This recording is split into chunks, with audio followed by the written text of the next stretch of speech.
नमस्कार. आज आपण 33व्या श्लोकाचा अर्थ जाणून घेणार आहोत. शरीरामध्ये स्थित असूनही आत्मा हा कर्ता का होत नाही? यावर भगवंत म्हणतात, श्लोक 33, यथा प्रकाशयत्येकः कृत्स्नल्लोकमिमं रविः क्षेत्रं क्षेत्री तथा कृत्स्नं प्रकाशयति भारत.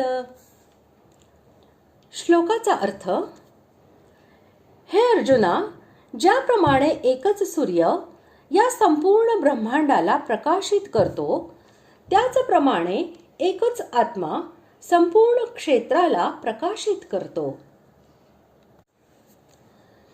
येथे रवीचा दृष्टांत देऊन आत्म्यामधील अकर्तेपण आणि रवीही या पदाबरोबर एक हे विशेषण देऊन आत्म्यामधील अद्वैत भाव सिद्ध केलेला आहे.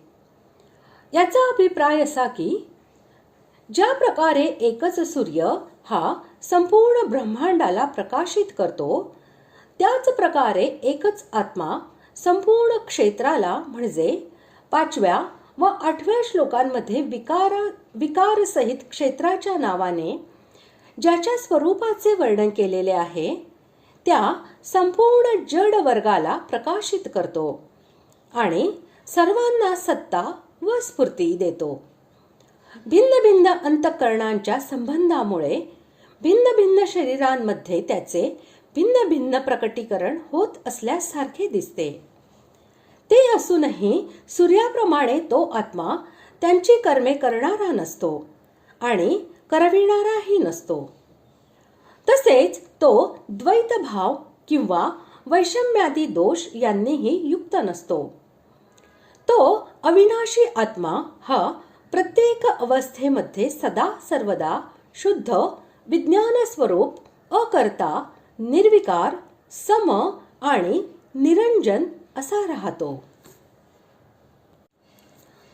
अशा प्रकारे आज आपण 33व्या श्लोकाचा अर्थ जाणून घेतला. पुढील भागात आपण 34व्या श्लोकाचा अर्थ जाणून घेणार आहोत. धन्यवाद.